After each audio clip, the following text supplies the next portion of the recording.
Chapter 1 Introduction. Erich sat in the middle of his history course with a bored expression on his half-asleep face. As his silver eyes gazed out the window of the classroom, he could faintly hear his teacher's monotone voice as it droned on about a subject he was all too familiar with.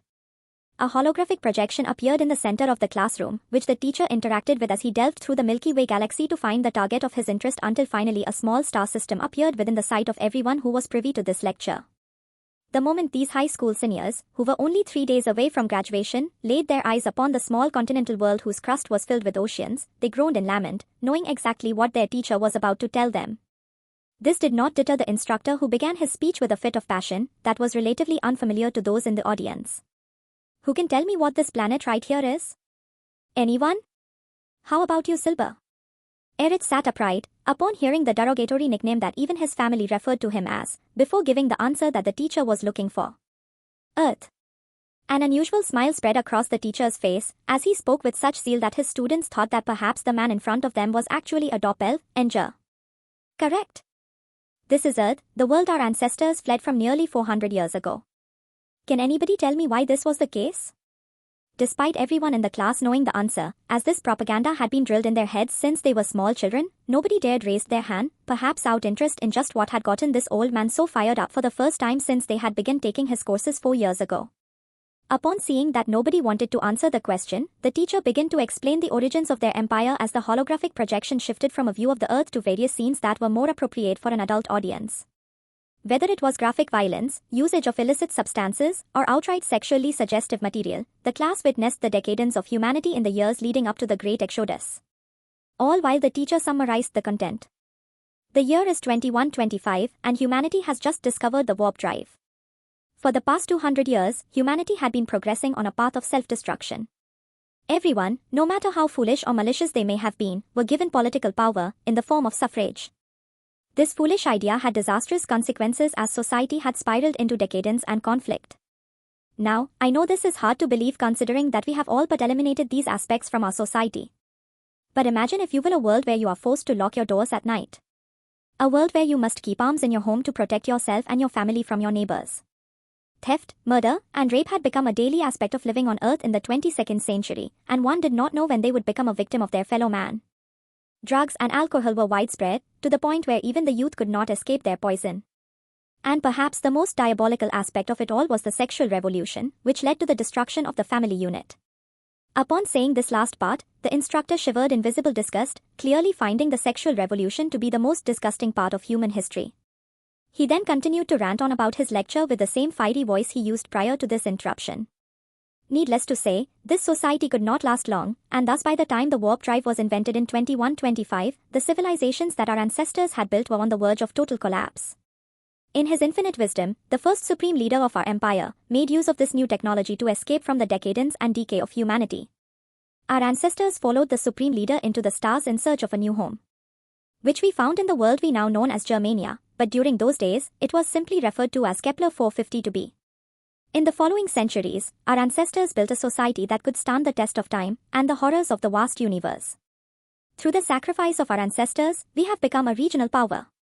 So remember this, as you all venture out into your mandatory military service. Civilization is built upon self-sacrifice. The idea that I am willing to give up something for my family to succeed, and that my family is willing to give up something so that the nation can succeed. Self-sacrifice is the first principle of civilization. So go forth and make our empire great. The bell rang immediately after the teacher's speech ended, causing Erich and the rest of his classmates to rise from their seats. Schools were segregated based upon sex in the Germanic Star-Empire, and thus the entire class was filled with young men. However, despite this fact, Erich stood out from all of his peers. Why was this the case? Well, that was because of his unusual appearance. In the Germanic Star-Empire, all infants were genetically enhanced to become superhumans. However, the result of this enhancement could have certain side effects or mutations. As part of his gene therapy, Erich was superior to a baseline human in every way. He was taller, stronger, smarter, more agile, and capable of greater physical and mental feats. However, unlike his peers, who all had blonde hair and blue eyes, he was a mutant with silver hair and eyes. A mutation that just barely allowed him to exist, for if a far more taboo mutation had occurred, he would have been terminated upon birth. Despite being deemed unfit for termination, Erich had always been discriminated against because of his unique appearance. Thus, as he walked out of the classroom, he was physically accosted by some of his classmates. "Where do you think you're going, Silber? You are 18 now. Which means you must have gotten your monthly stipend. If you know what is good for you, then you will transfer the balance into my account. It is not like a mutant like you have even been assigned a wife." That's right, in this fascist society, even something as intimate as marriage was determined by the state. Usually as a result of genetic compatibility, though sometimes for propaganda purposes. A mutant like Erich would never be allowed to get married, or pass on his defective genes. Thus, his stipend, which was designed to help citizens financially support their families, had no meaning for a man like him, and yet he was entitled to it as a citizen of the empire all the same. It was no wonder that these bullies wanted him to cough over his money. Probably so they could spend it on some lavish gifts for their young fiancés. In the Germanic Star-Empire, men and women married young, and had families shortly thereafter. Especially when military service was compulsory for all men who had just entered the age of adulthood. These men who would die in pursuit of the empire's glory would be married first, and only after their wives had conceived a child would they be shipped off to combat. Despite knowing all of this, Erich did not simply hand over his stipend. Even if he had no valid use for it, money was money, and since he did not yet have a job, this was the only income he could get his hands on. Thus, he would be damned before he handed it over to some random asshole. In that moment, Erich closed his eyes and opened his mind to the possible outcomes of the actions he planned to take. In an instant, a premonition flashed in his mind about the next 7 seconds. Whether he would win the fight, flee, or get his ass beat. The outcome of his premonition was something that only Erich could see, as it was a special ability, gifted to him through his gene therapy. Thus, after witnessing the immediate future unfold in his mind, he chose one possible future and acted according to the vision. Erich's hand moved so swiftly from his side that the leader of the bullies did not even have time to react before he was punched in the throat. An act which dropped the young man to his knees, which Erich immediately responded to by kneeing his victim in the head, knocking him out cold. After knocking out their leader in an instant, the other two boys were bewildered, but rather than stand and fight them, Erich fled through the halls of the school, dashing faster than his opponents as he narrowly avoided their takedown attempts. Eventually Erich made his way to the parking lot, where he climbed into his hover car, and took off to the skies, fleeing the scene of his crime entirely unscathed. As he looked out the rear window, he flipped off the boys who were left in his dust, before cursing them in their own minds with his second ability, telepathy. "Get fucked, cunts." Seeing that Erich had gotten away, the bullies went back to retrieve their leader, who was lying face first on the floor of the school's hallway. Erich swiftly returned to his home, where he disembarked from his hovercraft, and entered through the doors of the large mansion. The man had 9 siblings, of which he was the oldest. Yet despite the fact that many of his brothers and sisters were already home, not a single one of them greeted Erich as he walked through the halls of their home with a stoic expression on his young and handsome face. It was not until he reached the doors of his room and encountered his younger sister, Heidi, that someone finally spoke to him. "Oh, shit, look who is back." Heidi was dressed in a lavish evening gown and had an expensive purse in her hands. Her hair was dolled up for the evening, while her face was caked with makeup. It was clear that the girl was about to go out with her fiancé to some fancy dinner. The very thought of which made Erich feel bitter inside, causing him to lash out with a sharp tongue. "Yeah, I'm back, like you give a shit. If you don't mind, I have some studying to do." This response elicited a snort from Heidi's mouth, who responded to her brother's statement in a conceited tone. "Find PDTs on N, VLN, .cm. Study? Really? Since when have you ever bothered studying? Honestly, father must have pulled a serious favor with someone important to get you inoculated with a grade S serum when you were born. It is a pity that you ended up a mutant because of it. But at the very least, you are physically and mentally superior to most of your peers. I bet you are even graduating at the top of your class, aren't you? Or you would be, if they allowed mutants like yourself to hold such an honor. Such a waste. Anyway, dearest brother, I am off to go meet up with Jurgen. Oh, and by the way, be prepared to receive a scolding from mother. She found your contraband when cleaning your room." The moment Erich heard his sister's final words, he felt as if his spine had been dipped in ice. Mother had found his contraband? That was not good. Not good at all. In the Germanic Star-Empire, porn was illegal. It was neither permitted to be produced nor possessed. At the same time, sex outside of marriage was strictly prohibited. When both of these were taken into account, Erich in particular had a hard time settling his masculine urges, because he was a mutant and would never be permitted a wife. Thus, he had taken a risk and illegally imported some pornography from one of the neighboring alien civilizations. After all, the Great Oni Empire had a thriving pornography industry, and they were relatively close to baseline humans in appearance, albeit with horns on their heads. For his mother to find these items, he was in for a world of trouble.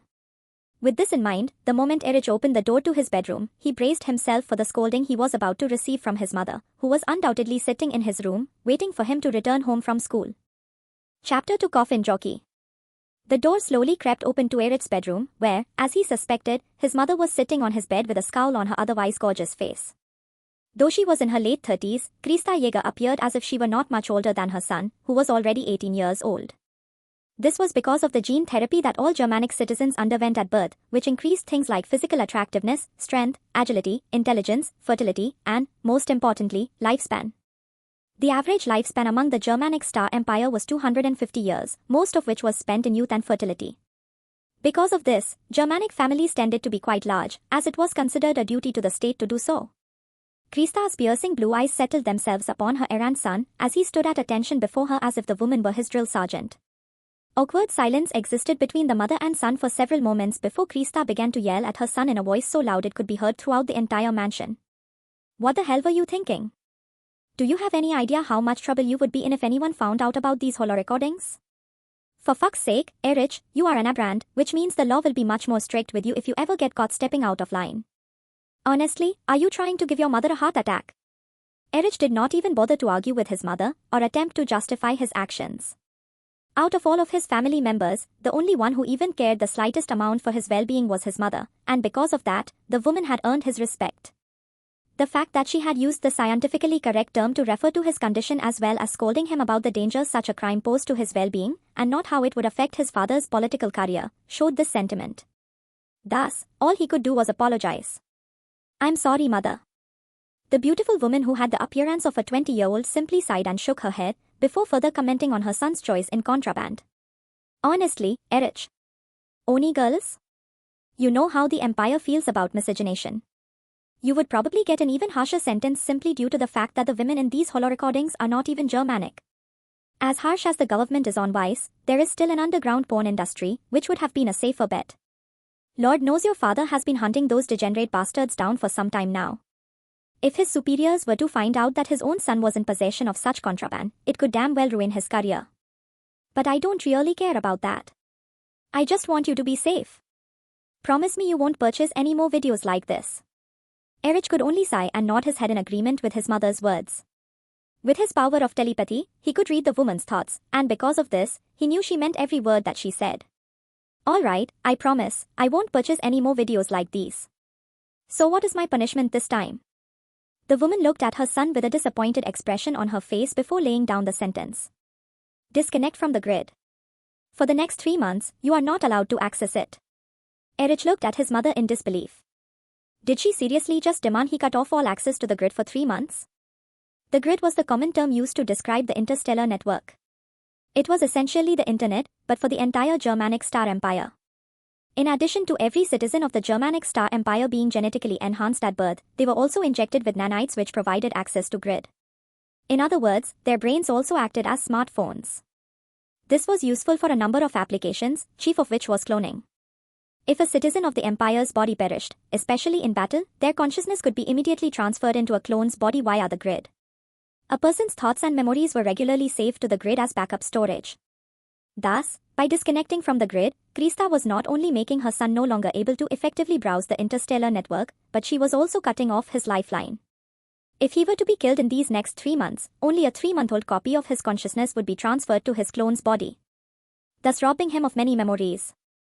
Krista could instantly tell that her son was about to debate with her about his punishment, and thus she instantly shot him down before he had the chance by reminding the boy of the sentence he would receive if these holo recordings were ever to become public knowledge. "Don't argue with your mother, young man. If I showed these videos to your father, he would have you sentenced to a penal battalion for the next 10 years of your life. And that is the minimal sentencing. When you take into account the fact that you are an aberrant, you are likely to serve 25 years. 3 months disconnected from the grid doesn't sound too bad now, does it?" Upon seeing that he had no chance of lowering his sentence, Erich sighed heavily before accepting his mother's punishment as law. "All right, mother, I will disconnect right now." After saying this, Erich skillfully maneuvered within his own mind to the section of the grid's interface, which allowed him to disable it temporarily. he set it to automatically turn back on in 3 months' time. Something he hoped he would not regret. With her son's punishment starting now, Krista smirked before crushing the holo recordings with her dainty hands, ensuring that they were ground to dust and unrecoverable. She then kissed her son on the forehead, before walking out of his room, but only after assuring him that everything would be alright. You'll be fine. It is only 3 months. Now get yourself ready for dinner. Your father is coming home tonight, and he will have the results of your conscription by now. It was only after Erich's mother had left the room did the young man sit on his bed and lament his lot in life. His father was no ordinary man. In fact, the man was a sector governor, and spent most of his time off the world, managing the affairs of multiple star systems. In total, the Germanic Star-Empire had 36 systems under its control with 100 habited planets. These 36 systems were split into 12 sectors, with an additional 4 over-sectors. If a system governor was the dictator of an entire star system, then a sector governor was the dictator of 3 star systems. In other words, the lives of trillions of people were in the hands of Erich's father. Despite the immense power that the man wielded, he had never shown any favoritism towards his children. The Germanic Star-Empire was a society based upon merit. As such, nepotism was a serious offense, even in its most benign forms. Thus, Erich knew that his father had not gone out of his way to get his son a cushy office position in the military, and would have selected his job based upon the empire's needs and the position that he was most genetically qualified for. After taking a particularly long shower, where Erich grieved the loss of his precious contraband, he then got dressed in some nice evening wear before approaching the dining room table, where his entire family, aside from his younger sister Heidi, had gathered to greet the head of their household. His mother Krista was looking particularly ravishing, as she went out of her way to look as nice as possible for her husband. Before long, the door opened, and an exceptionally handsome man entered the room with a wide smile on his face. Despite being in his early 40s, Heinrich Jaeger looked not much older than his eldest son. In fact, one might say that Erich inherited his looks from his father, with the obvious exception of his mutated hair and eye color. The man was quite happy to finally return home to his family, where he immediately greeted his wife with a hug and a kiss, before giving his eldest son a firm handshake. Once he had displayed his fatherly affection to all of his children, Heinrich finally spoke. "Something smells amazing. My love, what did you cook for me?" Krista wore a loving smile on her pretty face as she responded to her husband's enthusiasm with the words she knew he yearned for. "I made your favorite, Schnitzel with a side of Käse, Tzatzeli, and Kartoffelpuffer." While the Germanic Star-Empire descended entirely from Pan-Germanic origins, meaning that they came from countries such as Germany, Austria, Switzerland, Denmark, Sweden, Norway, Iceland, England, Liechtenstein, Belgium, and the Netherlands. Erich's family was almost entirely, if not entirely, German in heritage. Because of this, a lot of the recipes that were used to make daily meals came from the fatherland of the Old World. Upon hearing that his favorite meal was being served, Heinrich was quick to inform his family that the time to eat had come. Thus, they all sat down at the table and began to enjoy a nice family meal together. Eventually, after some casual conversation between Erich's father and the rest of his family, the man spoke up about something which would have a direct impact on his eldest son's life. However, when he spoke to Erich, he did so in a voice that was far less enthusiastic than the one he used when conversing with his other children. "So, Erich, you will be graduating from high school in 3 days, yes? I have already filed your conscription notice on your behalf, and I think you will be pleased with the position the party has provided for you." Erich could feel his stomach knotting up at the very thought of being sent into the Star Marines. Germanic Star Marines were the primary infantry unit of the Empire. They were not only genetically enhanced super soldiers, but they were equipped with advanced power armor, turning them into walking tanks. However, the mortality rate among Star Marines was much higher than almost every other unit, specifically because they were fighting the many horrors of the galaxy on foot. UPP Todatti FRM no VE pound, IN.C.O.M. And while death was not final to the citizens of the Germanic Star-Empire, as in most cases, they could be cloned into a brand new body. The pain and trauma that one suffered upon death were not easily overcome. Thus, Erich crossed his fingers, hoping that he would not be selected for this elite cadre of soldiers. Seeing the look on his son's face, Heinrich knew exactly what the boy was thinking, and scoffed before delivering him news that was perhaps even worse than what he feared most. "Congratulations, Erich, you are this family's newest coffin jockey." Erich's heart practically imploded when he heard this news, and while the rest of his siblings snickered at his misfortune, his mother gasped out loud and even dropped her glass in shock. Coffin jockey was a derogatory term for starfighter pilots. In this universe, the only thing that had a higher mortality rate than being a Star Marine was being a starfighter pilot. Hence the nickname. After all, most battles took place in space before reaching orbit, and there were quite literally a million things that could result in your death if you were flying in a starfighter. Of course, the physical and mental demands for being a starfighter pilot were exceptionally high, and because of this, they were given exceptional benefits and pay to compensate them for their likely demise. Naturally, this meant that Erich would have to go through the Naval Academy and earn himself an officer's commission before he ever even entered pilot school, let alone participated in battle. While the average service length during conscription was 8 to 10 years, officers were required to fulfill a much longer tenure in the armed forces, and because of this, Erich was looking at a solid 15 to 20 years before he could enter either the civilian or political sector. Erich could hardly believe that he had been so unlucky, and immediately felt defeated in his heart. While his siblings took joy in his misery, his mother was devastated, and was quick to ask her husband if there was anything he could do to help their son. "Dear, this can't be right. Erich is not fit for such a dangerous job. Can't you pull some strings to have him made a deck officer?" Heinrich glared at his wife with a furious gaze. Nepotism was a serious offense in the Reich, and his wife had just now suggested he commit it. Thus, he did not hesitate to remind the woman of her place with a particularly foul tone in his voice. "Even if I wanted to do something so scandalous, I would not be able to. The conscription selection process is handled by an advanced artificial intelligence based in the capital. I have no right to interfere with its decision. I know you care about the little mutant, but his fate is out of my hands." After hearing his own father speak such vitriol towards him, Erich no longer felt much like eating, and decided then and there to go to sleep.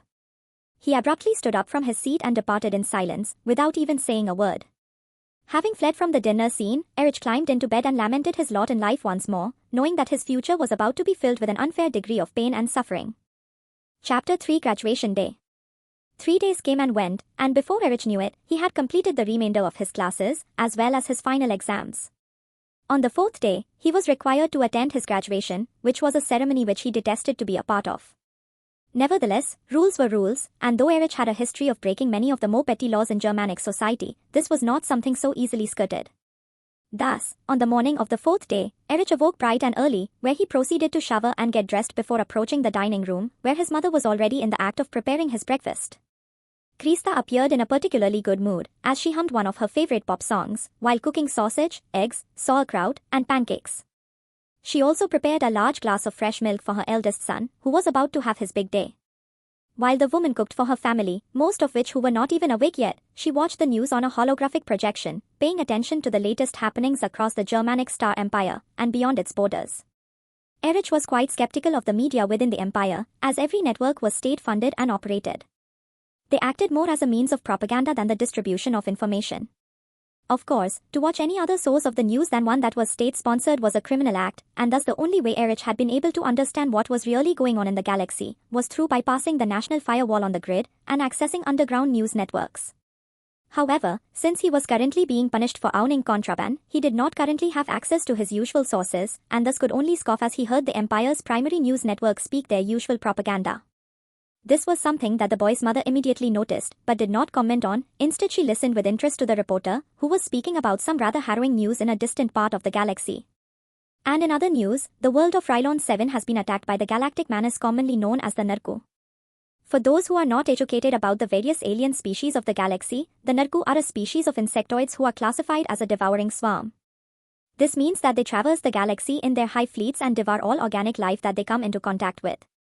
It is believed by the Empire's foremost experts in xenomorphology that the Narku utilize the organic material which they consume to speed up their evolution, thus making them a particularly troublesome opponent for most interstellar civilizations. However, the Supreme Leader has assured us that this is not an issue we should be worried about, as the Alfheim Dominion has personally dispatched their 5th fleet to deal with these troublesome pests.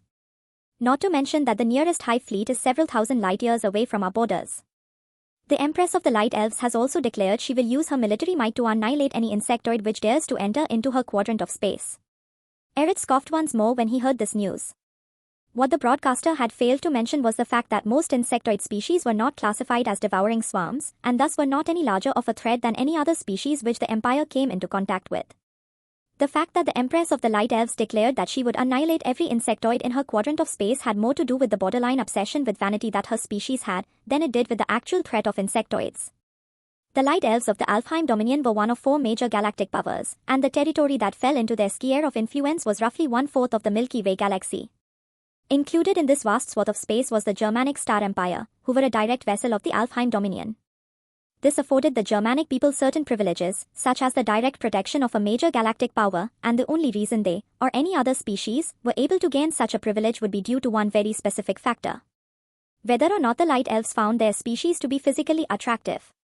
Though the Light Elves were very similar to the Germanic Star-Empire in regards to their views of miscegenation, they were obsessed with aesthetics, and would not sponsor any race they found to be ugly or unappealing. The fact that a recent galactic upstart like the Germanic Star-Empire could even survive in the greater galaxy, let alone rapidly expand into a regional power, was specifically because they were a vessel of the Alfheim dominion. Still, Erich did not really care that much about the lives of insectoids. What he was more concerned about was just how the Alfheim Dominion's Fifth Fleet would deal with the Nurku Hive fleet located in their territory. He could not help but comment on this aloud, which was something that drew his mother's ire. "Let me guess, the Alfheim Dominion is going to send their favorite attack dog to do their dirty work, just like they always do." Immediately after saying this, Erich felt his skull get pounded by a synthetic spoon as his mother stood over him with a furious look in her eyes. She was quick to scold her son about his distasteful comments. "How dare you call your own people mere attack dogs? It is the honor of our race to fight for the glory of the Empire. You know as well as I do that for every major victory we gain on behalf of our suzerains, we are rewarded with the terraforming of a new planet. Our people would not be as powerful as they are today without the benefits we gain from this pact. The other races may refer to us as mere attack dogs out of sheer jealousy, but a member of my own flesh and blood will never refer to his people with such a derogatory term." Thinking about what he had said, Erich realized he should have kept his mouth shut. After all, his mother, like nearly every other living citizen in the Germanic Star-Empire, was fiercely nationalistic. To the point where even being a common warhound for a superior civilization was a matter of pride. Having chatted with many people from the Great Oni Empire, who were a neighboring civilization and ally of the Germanic Star-Empire, Erich had a view of his own people that was more in line with the rest of the galaxy. Something which he would only dare utter aloud around his mother. Or else he would likely be subject to re-education. Thus, Erich apologized to his mother for his crass remarks. Even if he wasn't sincerely sorry for what he had said. "I'm sorry, mother, I should not have said that." The woman still continued to glare at her eldest son with her ice blue eyes, before finally smiling after several moments of awkward silence. She then placed another sausage on the boy's plate before telling him to get ready for graduation. "All right, finish up your breakfast, and then get your butt to school. I still have to wake up your father and siblings, but I will see you at the ceremony when it begins. 7 seat and Welben, . C. M for eldest Wales." Erich wanted to groan upon hearing this. He knew that the only reason his father or siblings would even bother attending his graduation was because his mother was basically forcing them to do so. Regardless of his feelings towards this whole ordeal, he did as his mother had said, and finished his meal before departing for his school. The graduation ceremony began not long after Erich arrived at the venue. He was dressed in his traditional gown and cap. Normally he would be giving a speech as the valedictorian of his class, but because he was a mutant, the position was awarded to someone else. After all, the school could not very well have a mutant representing it on a day such as this. Hell, the fact that he was even allowed to graduate in the first place was a blessing in itself, which was probably only permitted as a sign of respect to his father, who was the sector governor. Erich stood in the crowd waiting for his name to be called. He watched as kids who only knew him by the nickname Silber, one by one stood up and received their diplomas. Though there was not really a need for paper products, with everything being in holographic form these days, it was still a tradition, perhaps carried over from the old world to print certain things like diplomas on paper. After all, each of the Empire's worlds were powered by a distant swarm and hundreds of antimatter reactors. Because of this, they were never lacking in energy. No matter how much information was recorded and stored on the interstellar network, it would never disappear from society. Eventually Erich's name was called, however, like he suspected it was at the very end of his graduating class. Despite things being in alphabetic order, a mutant would always come last, and thus he stepped forward with a stoic expression on his face as he received his diploma to the applause of literally one person in the entire audience, his mother. Not even his father or siblings cared enough about Erich to show him their support on a day that would usually be a cause for celebration. Naturally, this caused Krista to pout, which only Erich cared to notice.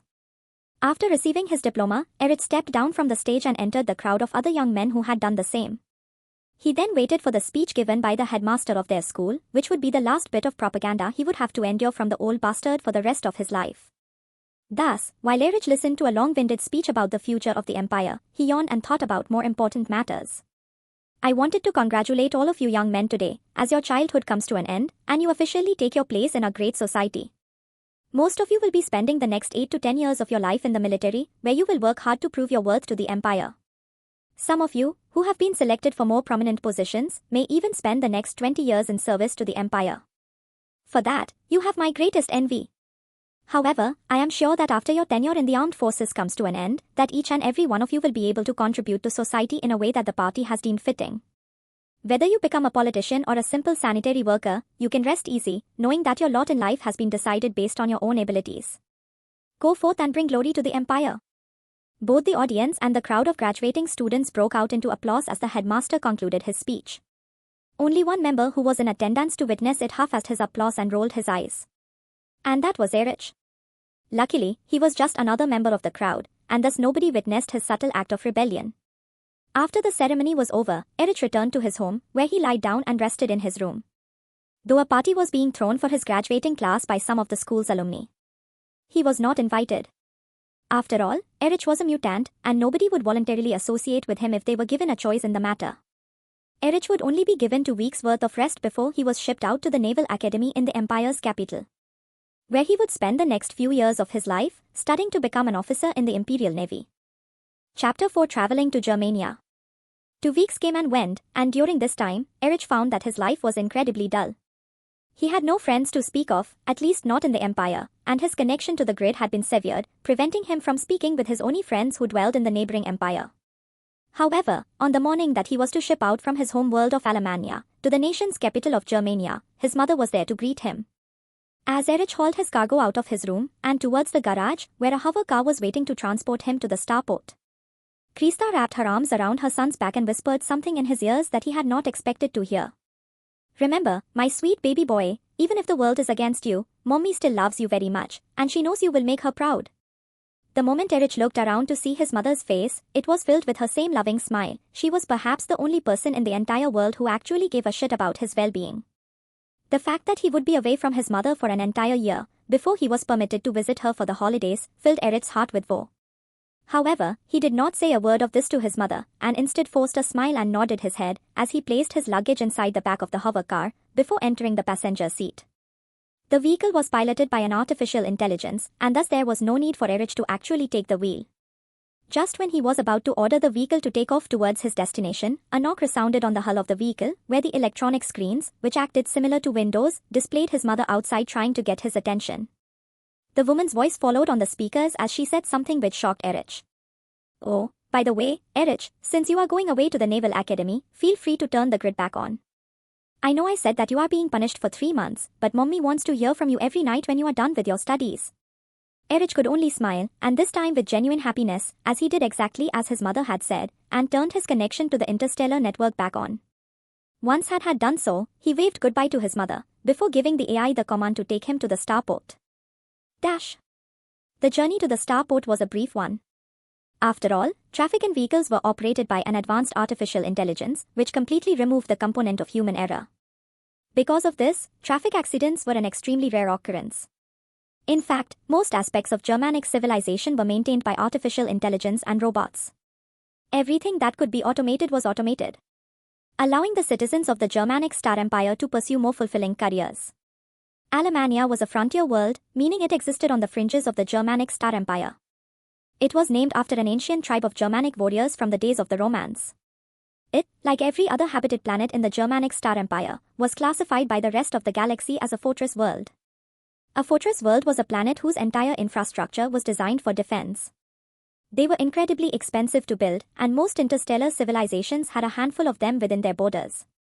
But to the Germanic Star-Empire, who were a martial civilization, hell-bent on defending every inch of ground they conquered until the heat death of the universe, it was considered foolish not to invest in planetary defense.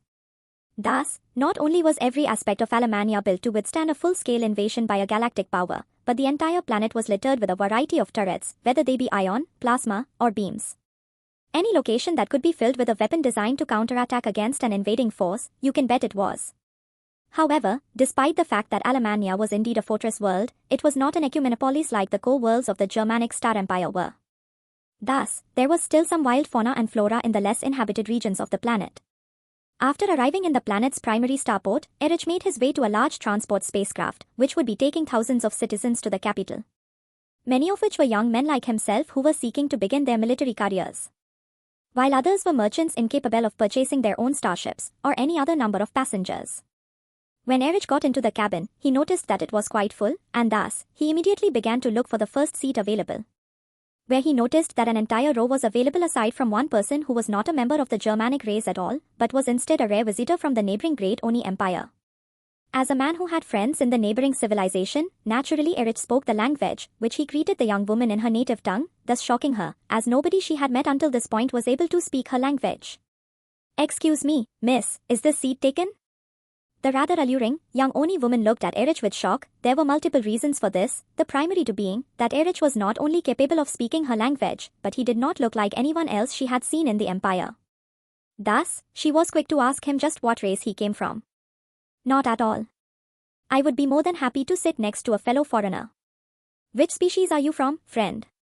Erich chuckled when he heard this, as he stashed his cargo away in the allotted space before sitting down next to the woman.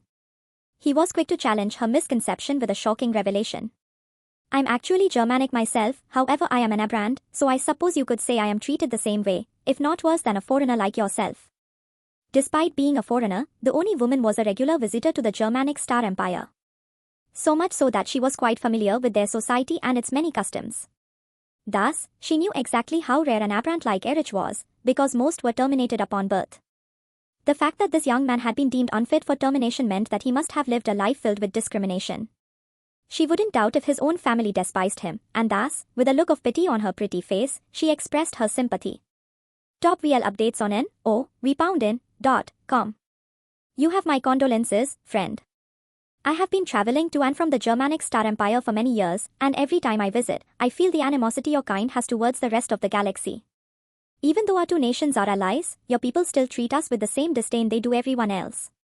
I can only imagine what an aberrant like yourself must have endured. My name is Kondo Yumi, what is yours? Yumi was quite attractive in Erich's opinion, but then again, he may be a bit biased, considering the only porn he had ever watched originated from her homeland. If compared to a baseline human, she looked like a standard Japanese beauty, but with two horns growing out of her head. However, there was most definitely a substantial size difference between the Oni and the Germanic peoples. As a result of the empire's strict eugenic policies and its mandatory genetic augmentation, the average height of a Germanic male was 195 centimeters, while Erich was only slightly above average at 198 centimeters. As for the average Germanic female, they were 182 centimeters tall. When compared with the Oni, who were of an average Japanese height, Yumi was practically dwarfed by everyone else around her. Yet she appeared the most friendly of the bunch, at least to Erich, who shook her tiny hand while introducing himself. Erich Jaeger, it is a pleasure to meet you, Miss Kondo. The Oni beauty slightly giggled as she heard this before complimenting Erich on his manners. You know, Erich, you must be the most polite man I have met since I first stepped foot in your empire over 100 years ago. Are you sure you are Germanic? I don't mean to sound rude, but out of all the civilizations in which I have been to on business, yours is by far the most hostile. It was Erich's turn to chuckle, as he accepted the woman's words as compliment, before responding to her with a jest. Sometimes I wonder myself. So you are here in the Empire on business? The woman nodded her head with a bitter smile on her face. Though she was proud of her accomplishments, she could not say she very much enjoyed doing business with the Germanic Star-Empire, thus she decided to vent her frustrations on this young man who seemed to have endured the same discrimination she faced. Yes, His Highness has requested that I broker trade with your arms corporations. People can say what they want about the GSE, but you guys sure know how to make weapons. I guess there is a reason your race is known as the Alfheim Dominion's Warhounds. Erich chuckled after hearing this and nodded his head in agreement with Yumi's words as she continued on her little rant. I honestly don't know how a civilization as young as yourselves managed to reach the status of a regional power in such a short amount of time.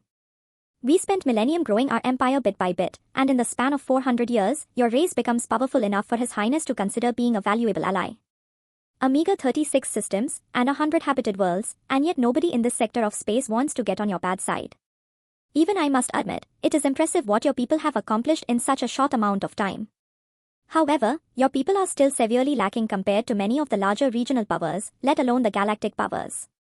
Still, I shudder to think of what will become of our quadrant in the next few millennia.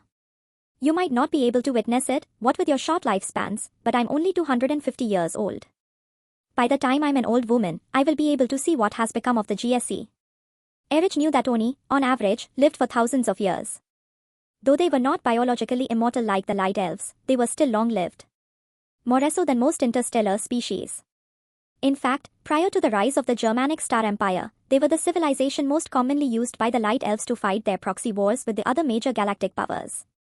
Both the Germanic Star-Empire and the Great Oni Empire were highly militaristic and imperialistic civilizations.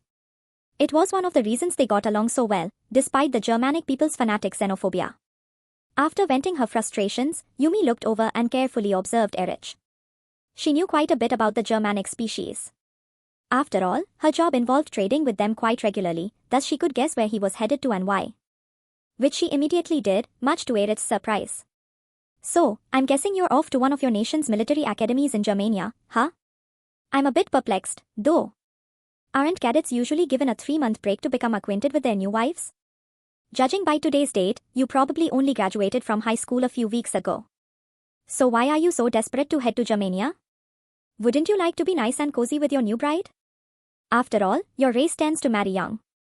A bitter smile formed on Erich's face as he looked away from the woman. There was a hint of shame in his eyes as he explained the harsh truth to her. Well, you see, I am an aberrant, or if you want to be insulting, then you can call me by term mutant. That's what most people do. You see, because of my genetic abnormalities, the state has deemed me unfit for reproduction. So I have no wife and will never have a wife. Because of this, they have decided to get me started on my education earlier than my peers, who are not outsiring children as I speak.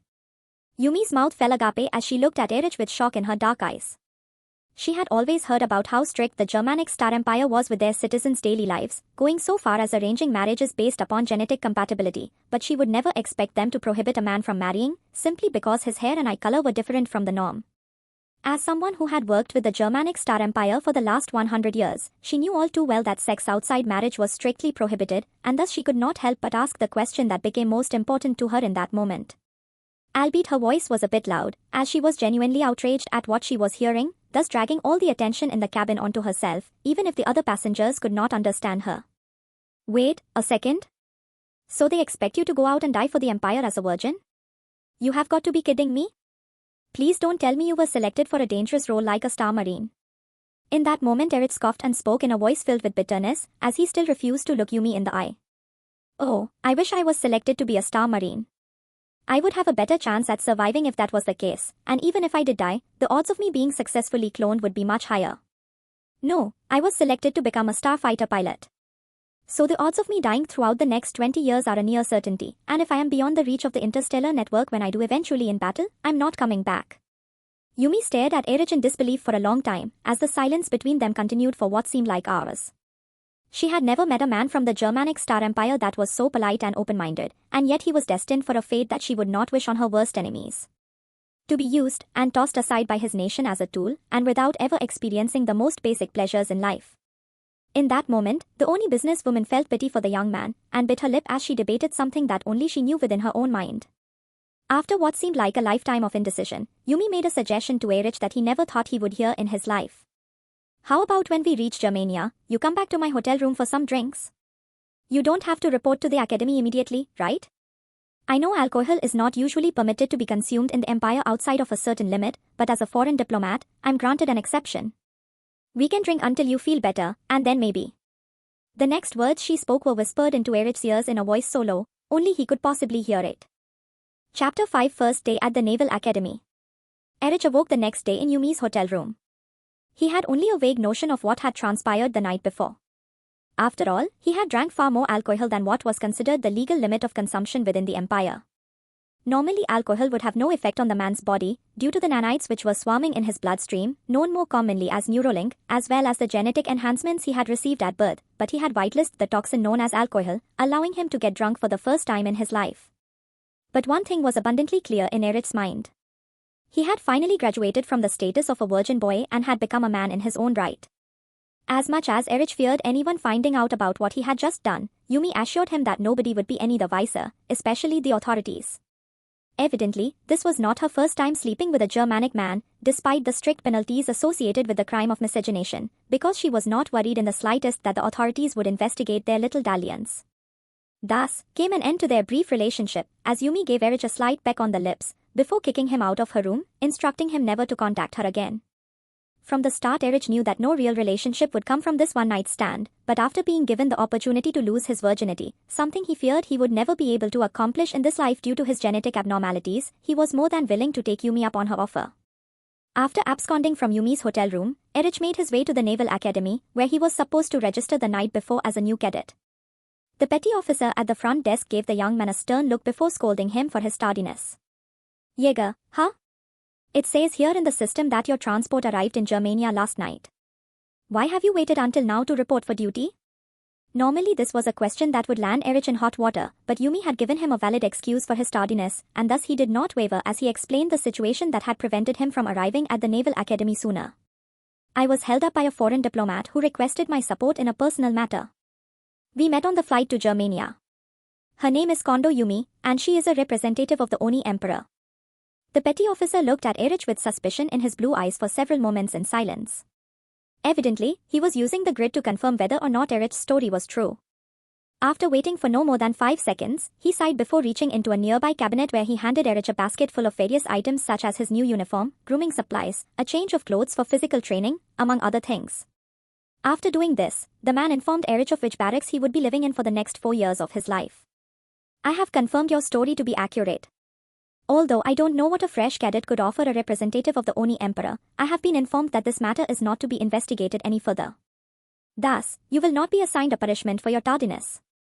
Normally there would be an orientation for the new class of cadets, but since you are 3 months early, due to your abnormality, you will have to wait for the others to arrive. In the meantime, you will report to your barracks in the west wing of the academy, room 526-257, where you will get dressed in your new uniform before joining the other mutants in their early classes. After you have completed your duties for the day, you will be given the rest of the night to complete your assigned work before getting some shut-eye. The curfew is 9:30 p.m. You will only get this one warning, so listen carefully. If you are caught outside of your barracks after hours, you will be severely punished. Do I make myself clear? Erich immediately snapped to attention and saluted the petty officer before responding to his question with a solid voice. Yes, sir. The petty officer remained stoic as he gave one final order before getting back to his terminal. Dismissed. Upon hearing this, Erich began to clamber his way through the massive campus, which housed millions of young cadets. Germania was a super-Earth with a radius 50% larger than the Earth, and a surface gravity which was nearly twice the weight of Earth's. Not only was it a significantly larger planet than the world which birthed the Germanic race, but it was also an ecumenopolis, meaning the entire planet was one giant city, much like all the core worlds of the Germanic Star-Empire. How was such a giant planet, with trillions of inhabitants, able to sustain itself? Well, for energy concerns they made use of distant swarms and antimatter reactors which provided more than enough power for the planet to function off of for the next few centuries, even if they were to somehow lose access to their means of generating energy. As for means of agriculture, the Germanic Star-Empire made use of orbital farms which were scattered across the globe, which provided an ease of transportation to the planet without fear of supply lines being disrupted. Thus, Germania was able to house several giant military academies which were the size of Earth's cities from the 21st century. Luckily for Erich, there was free public transport and a navigation chart of the planet which had been automatically uploaded to his Neuralink the moment he first stepped foot on Germania. This allowed him to quickly find his way to wherever he wanted to go. As Erich stepped on the hover train, which would take him to the barracks, he noticed several other cadets who were several years older than him sitting around and listening to music, which they played for the entire cabin to suffer through. Erich immediately knew what girl group they were listening to, and could not help but groan as he heard the grown men argue about which of the up-and-coming teenage idols were the hottest of the group. I'm telling you, man, Erika Krieger is a fucking goddess in the flesh. Not only is she just about the most beautiful woman I have ever laid eyes on, but she also has the voice of an angel. And the way she can move her hips, it is fucking unreal. She is quite literally perfect in every way. It is not much of a surprise though, after all, her parents were both exceptional performers in their own rights when they were younger. She definitely deserves the #1 spot in With Love. With Love was a new pop group that had just debuted a few months prior. Its members were all roughly 14 years old, making them appealing to a male audience, specifically because none of them were engaged yet. To Erich, who had a relatively unique taste in music, that being music which was now several centuries old, he could not stand the pop industry, which he saw as just another tool of the empire to keep its population under control. As of late, everywhere he looked, he could see the girls of With Love plastered all over the place. Whether it was on the grid or in person, he could not get the sight of the pink-haired bimbo out of his mind. Perhaps what infuriated him most about the pop industry was their dyed hair, which was a mockery to a mutant like himself. Members of the entertainment industry were given certain liberties that the other aspects of society were not permitted. As a result, it was quite common for young pop stars to dye their hairs in flamboyant colors, as a way to prove that they were different from everyone else. Erich was discriminated against because of his silver hair, but Erika was beloved by the Empire, partially because her bubblegum pink hair was so different from every other woman on the street. As an actual mutant, born with an abnormality which caused his hair and eyes to be unique, Erich could not help but have disdain for those who would purposely dye their hair an unnatural color, thinking it made them look attractive. His scorn for the young pop star was made apparent by the expression on his face, which caused the other cadets to pause their music and approach him with ill intentions. It had been a while since any of these young men had seen a mutant, and though they first ignored the pitiful creature, the fact that he had dared to insult their goddess could not go unpunished. Thus, the leader of the group approached Erich and grabbed hold of his collar while lifting him up into the air, all while screaming at his victim for showing the slightest disinterest in their conversation.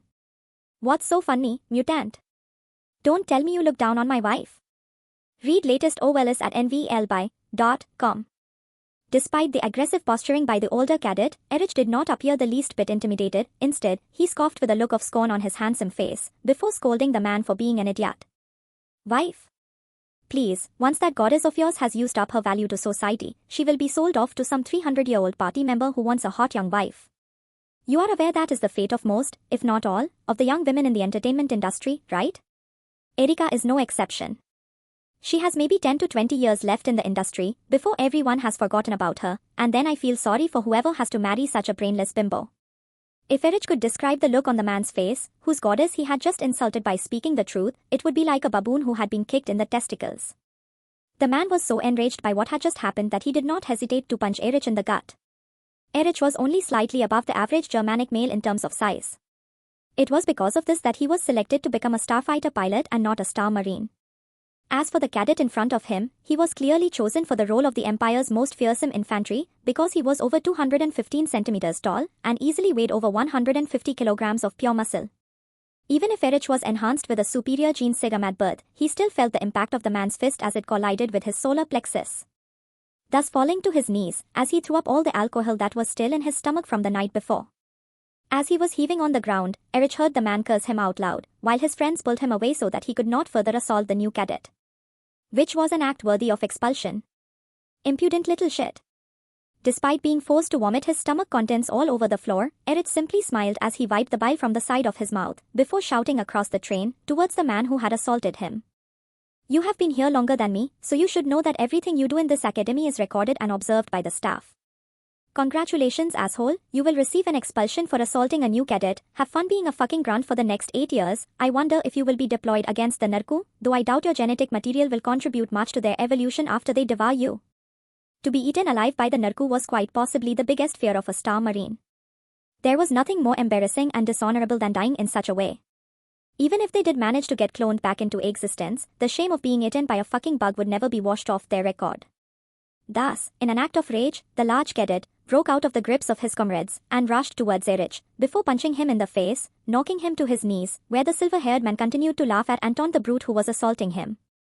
"Oh sure, dig yourself into a deeper pile of shit. You will definitely be sent into a penal battalion to fight against the bugs now." Eventually, the train came to a stop, where the comrades of the large brute pulled him off the train, leaving Erich black and blue. However, this lasted only for a minute, before his body began to regenerate, which was an effect of both the nanites in his bloodstream and the genetic serum he had received at birth. As quickly as he had received the injuries, so too did they disappear, leaving Erich spotless as he chuckled. He had been at the Naval Academy for less than an hour, and already he was starting trouble. He wondered how his father would react when he received the news. One thing was certain, the next 4 years of his life were going to be interesting. Chapter 6: A Lecture on Galactic Politics. After being assaulted on the train and detained by the authorities for questioning, a harsh sentence was given to the man who had attacked Erich. Though the silver-haired lad was a mutant, he was still protected by the law in such a blatant and open case of assault. Thus, the brute of a cadet was expelled from the Naval Academy. However, his punishment was not as severe as it would normally be, specifically because Erich was a mutant. Rather than serve the rest of his mandatory military service in a Punal battalion, where he would wage war against the Empire's worst enemies, without all the equipment that Star Marine would have to protect himself, The brute was sent into the corps as an enlisted soldier, and though this had effectively killed any chance he might have at making a career out of politics, it did not bar him from any great feats in the civilian sector later in life. Still, Erich was fine, just knowing that he had ruined the man's chance of ever becoming a planetary governor, not that an impulsive and violent thug like him would ever make it far in the empire's politics. The Germanic Star-Empire was an absolute meritocracy, where only those with the skill, intelligence, and know-how managed to get far in life, regardless of their age. One could easily rise through the ranks of the empire if they were exceptional enough. Just look at Erich's father, Heinrich. The man was in his early 40s, which was still considered being barely an adult by the standards of the empire, who had an average lifespan of 250 years, and yet he was already a sector governor. This had not happened because the man knew the right people, or was born into a powerful family, but because he performed exceptionally on the battlefield as a naval officer. His feats were so extraordinary that after spending a few months in office as a planetary governor he was promoted to the position of a system governor, and after 2 years fulfilling that role, he became a sector governor, replacing the man who was previously in his position, who had proven to be inferior to Heinrich. That was how the Germanic Star-Empire functioned. The most fitting man got the job, while the rest served loyally and fearfully. Now cases like Heinrich were extremely rare, and most men spent decades of their life, if not over a century, climbing to such a lofty position, if they could reach it at all. However, criminals were treated with a unique disdain by the party. They were hated even more so than mutants. If one had a criminal record, they could never serve in the office of politics.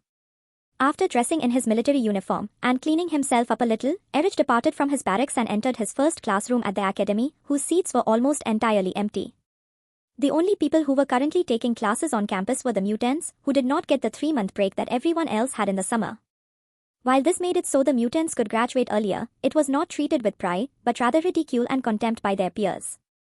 Because they were not able to sire a family. Erich immediately noticed that the mutants in the class were not that much distant from the baseline Germanic male. Most of them simply had unique eye and hair colors, much like himself. All serious mutations like those that would change the pigment of one's skin, or perhaps those that would add a third eye, or a tail, or any number of bizarre features, were deemed fit for termination upon birth, and the infant child who displayed these genetic abnormalities would be euthanized and cremated. There were perhaps 20 other mutant cadets in this class. Which, when one considered the fact that the academy had a few million students, it just proved how rare mutants were in society. Your average citizen of the empire could spend their entire life without ever coming across one. After hearing a bit of murmuring coming from his classmates, Erich took his seat. Clearly they were wondering why he was absent yesterday and this morning. But it's not like he could tell them that he was banging an Oni diplomat. If word ever got out about that, Erich was as good as dead. Thus, he let their imaginations run wild as he waited for the instructor to enter the class. The professor wore a grey military uniform with red accents and a black undershirt with a matching tie. This was the standard dress uniform of the Imperial Navy, one which the man wore with pride as he entered the class with a cup of coffee in one hand and a cigarette in the other. With cancer being a disease which the Germanic Star-Empire discovered a cure for long ago, practically every man smoked in the empire to take the edge off of their daily lives. Unlike alcohol and other drugs, tobacco did not hinder one's performance in life, and was thus used heavily by soldiers who had seen the worst the galaxy had to offer. Your F4 writes stories on .cm. In fact, it was one of 2 drugs which were legally permitted for use in the empire. And while tobacco was legal, even in the civilian sector, adrenal stimulants were only prescribed to soldiers in the field. After finishing the last drag on his cigarette, the instructor looked upon his newcomer and introduced himself with a worried smile on his rugged face. I see our absent cadet has finally decided to grace us with his presence. Believe me, I am already well aware of the circumstances that prevented you from attending my course yesterday. I have also been informed not to discuss the details of such a delicate matter, and thus I will keep my mouth shut. So the rest of you little mutants don't even bother asking me. For those of you who are either just arriving or did not pay attention yesterday, I will repeat myself just this once. I am Commander Wernick Egberg, a retired naval officer, and your instructor in galactic politics. It is my duty to inform each and every one of you on which of the alien species are friendly towards our esteemed race, and which are hostile. As for everyone else, they have simply been categorized as to be determined, for in the eyes of the empire, you are either an ally or an enemy. There is no such thing as neutrality.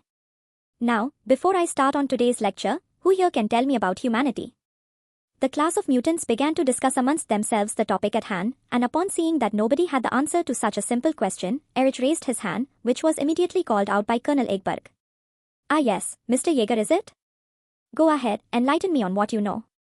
Erich looked around at the eyes of all his classmates who were set upon him and gulped down the saliva that had been pooling in his mouth before answering the question to the best of his ability. Humanity, humans, or, if you want to be archaic, mankind, is the previous evolution of the Germanic race. It is the species which we evolved from on planet Earth, before the great exodus which led our ancestors to Germania. From my understanding, there were once several subspecies of humanity, all of which competed for land and resources in the old world. As our ancestors began to be overwhelmed by the inferior stock of the other subspecies who had outnumbered us quite significantly, we fled to the stars to escape the death of our race and culture.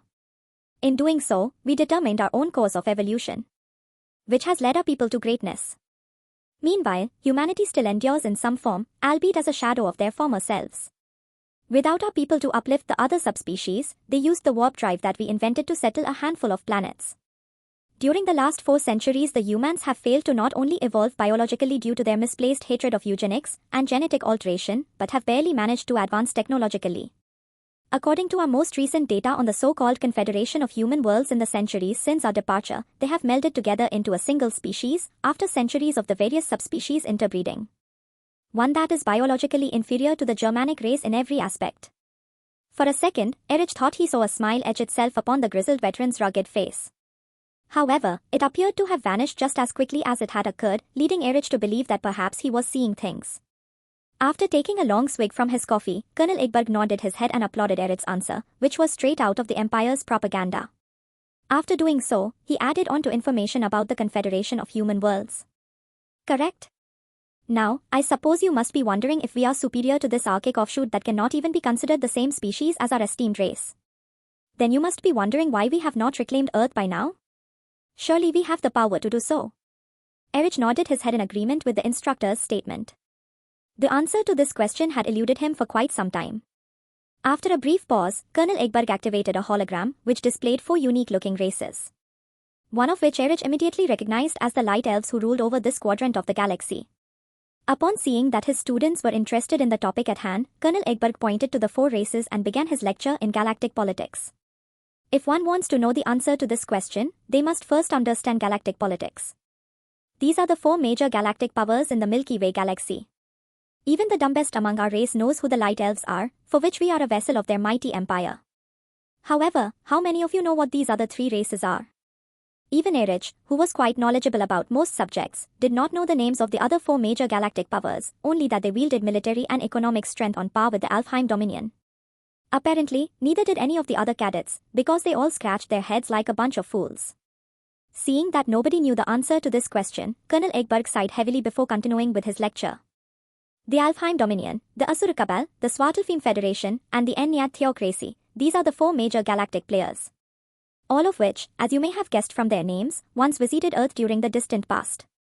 While the Alfheim Dominion rules over our quadrant of the galaxy, the Svartalfheim Federation, or the Dark Elves rule over the territory where the Confederation of Human Planets lies. The 2 factions have been at odds since their 2 races split apart eons ago. After our rise to prominence, and the wars we have won on behalf of the Alfheim Dominion, the Dark Elves sought out a way to spite their rivals. And because they could not directly attack the Alfheim Dominion, due to the influence of the Gimdari Trade Union who act as a mediator between the 4 major galactic powers, the damned Dark Elves decided to spite us, the greatest weapon that the Light Elves have in their proxy wars.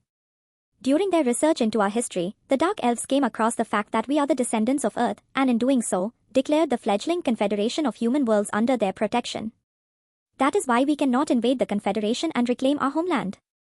Now that is enough for today's lecture. Tomorrow, I will begin instruction about the scale on which interstellar civilizations are rated. I expect you all to remember this information for your upcoming exams. Shortly after saying this, the bell rang, freeing Erich up for the rest of his daily classes. Though the lecture was brief, he had learned a great deal about the greater galaxy and the major players who controlled everything in the Milky Way. Much of this knowledge was not taught outside of the military academies, and thus, Erich had learned something quite valuable. Chapter 7: The Leaderboard. Because Erich had showed up late at the academy, he had missed half a day's worth of classes.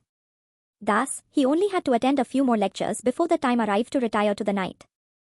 The Naval Academy on Germania was the largest and most prestigious of all naval academies within the Germanic Star-Empire. The campus was practically the size of a city, and housed millions of young cadets, most of which were currently off-world visiting their wives for the summer.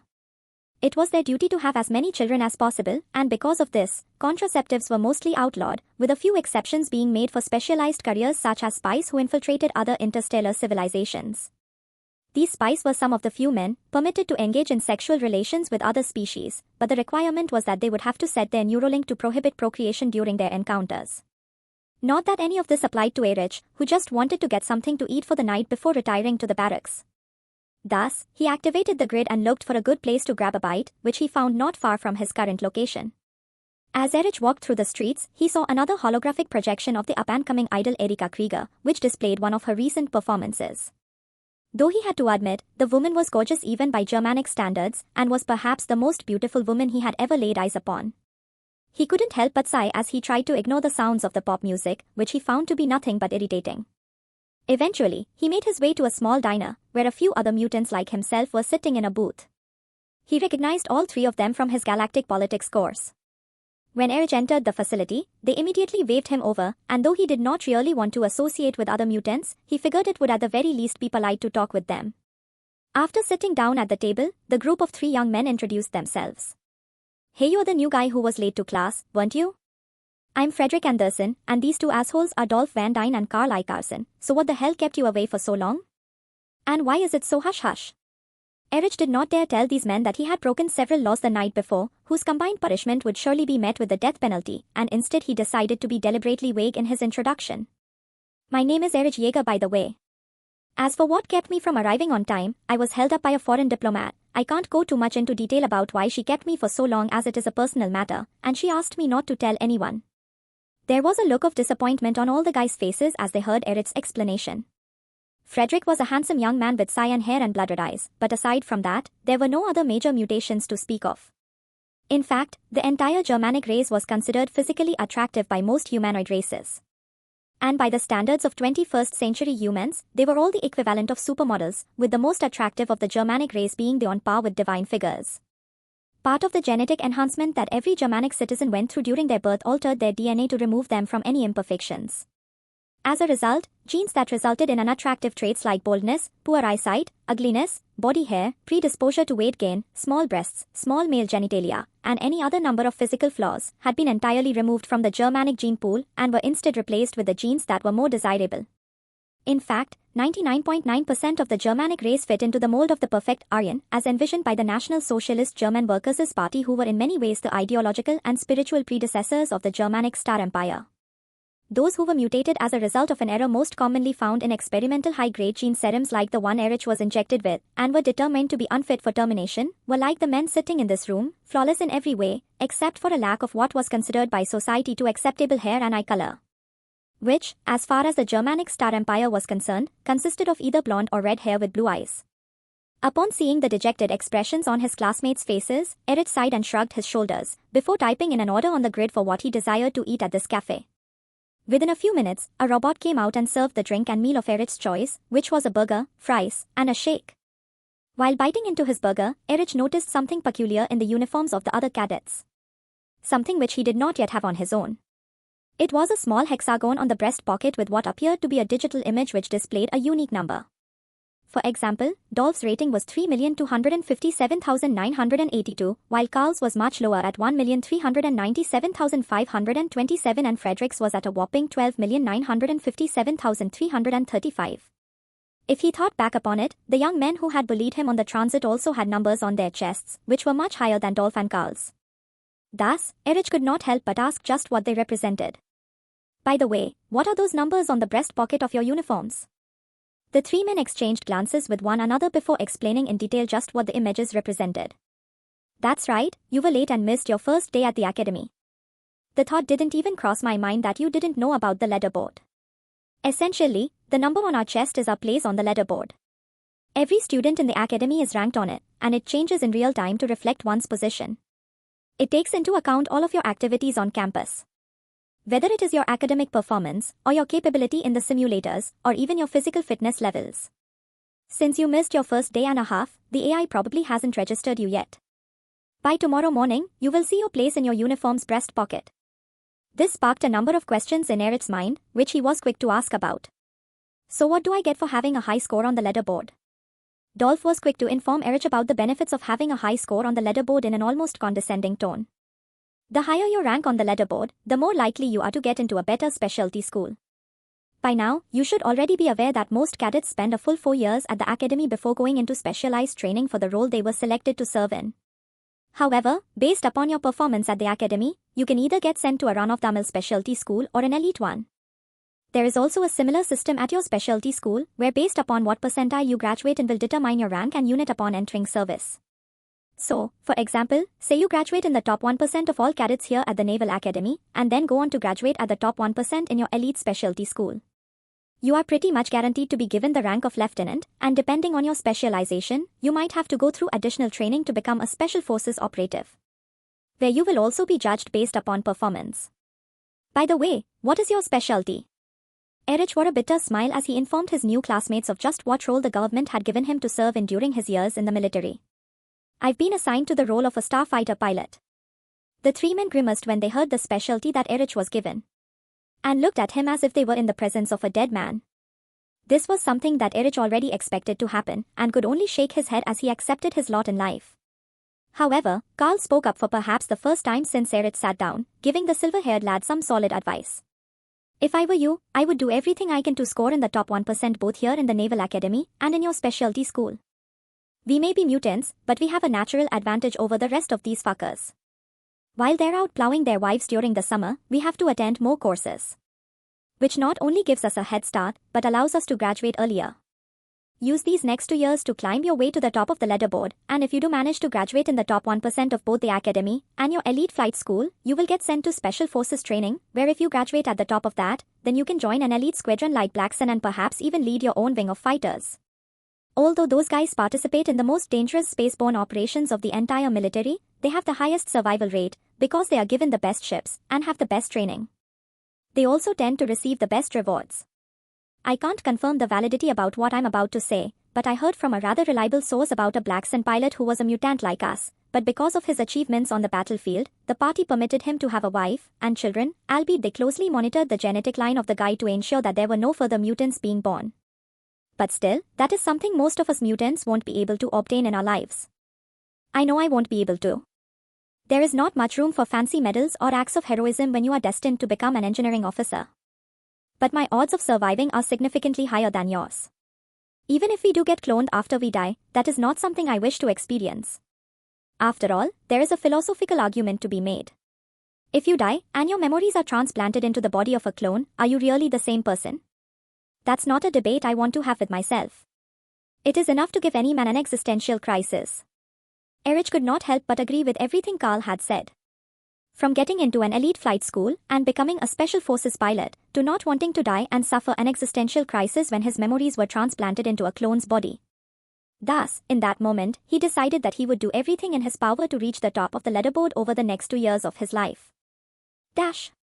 After sharing a meal with several of his classmates, Erich returned to the barracks, where he entered the room he was given. Though the barracks were referred to by such a term, they were anything but what one might think of when first hearing the word.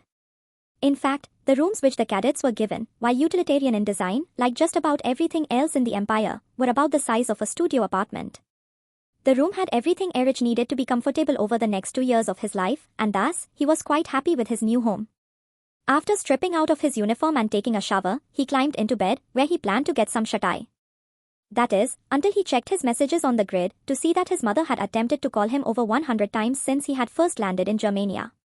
Just when he was about to contact the woman, he saw that she was already calling him.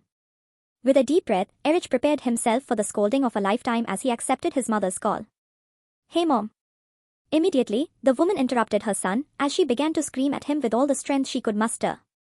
"Don't hey mom me, young man. Do you have any idea how worried I was?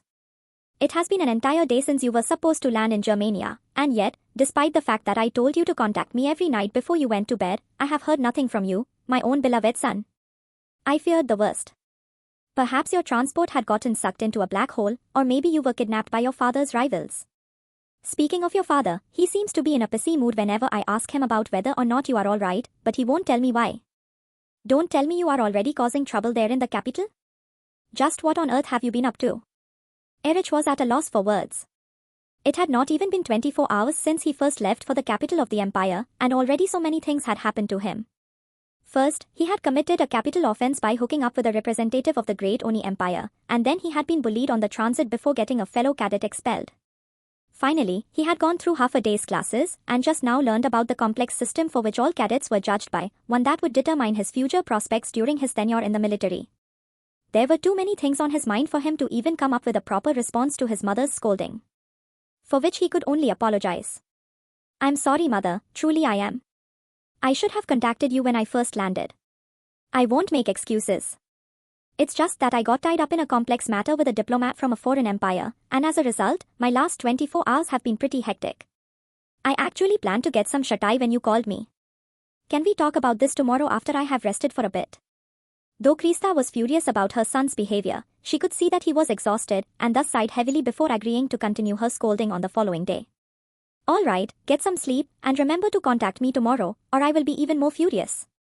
Erich smiled and nodded his head, before hanging up on his mother, but not before leaving some parting words. Explore Totte stories at noelbin.cm. Of course, I love you, Mom. After saying this, he hung up the phone and fell to sleep while thinking about Yumi's naked body. Chapter 8: The Various Levels of Interstellar Civilization. On the other side of the planet, a man who appeared middle-aged sat within a large office. The room was surrounded on all sides by windows which displayed the giant city that was an entire world, and the busy happenings of its citizens.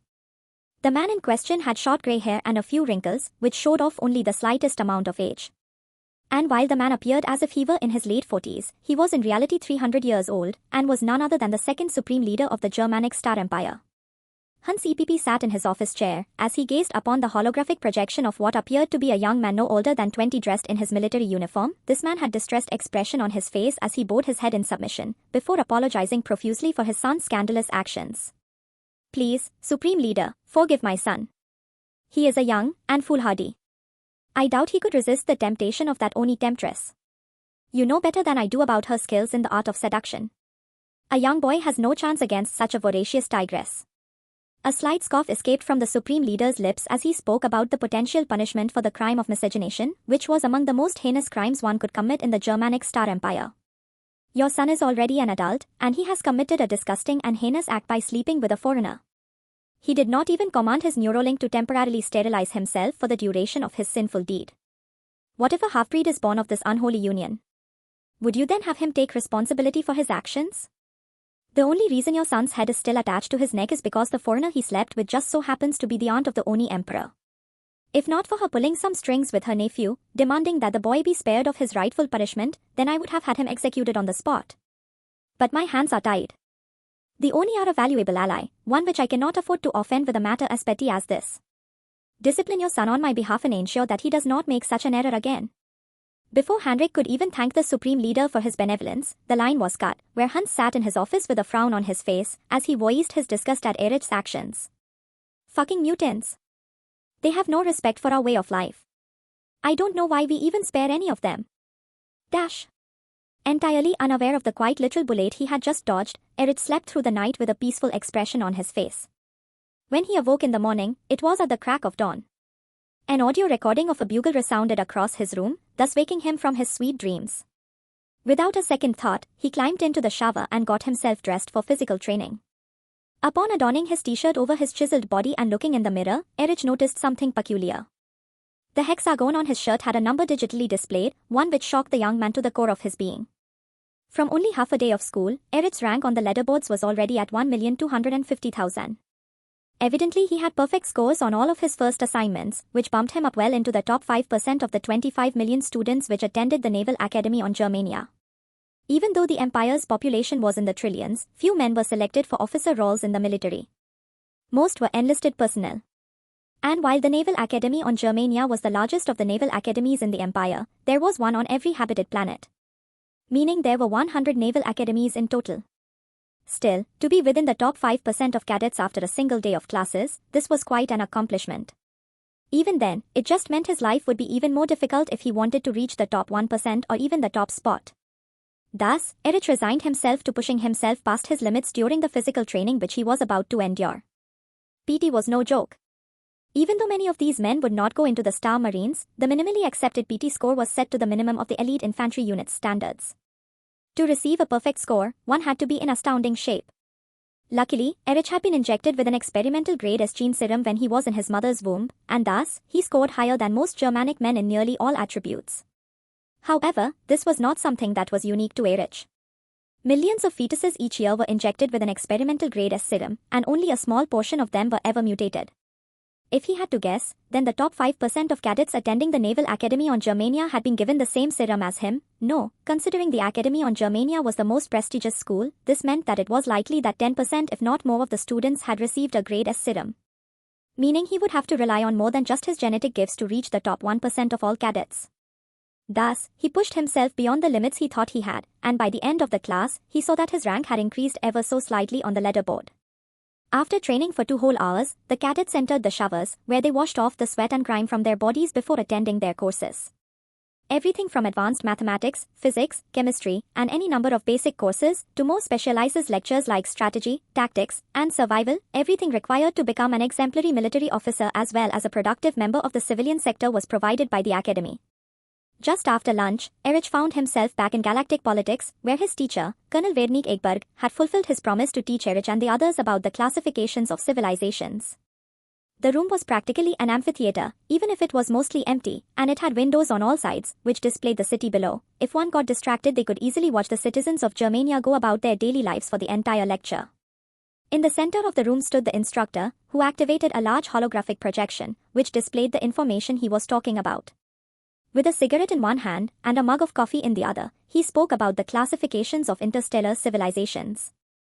By now you should all be aware of this material, but since it is only the 3rd day of your first semester, I decided that I will give you all a brief review. Now, who here can tell me what classification the Empire has on the galactic scale of civilizations? Erich raised his hand.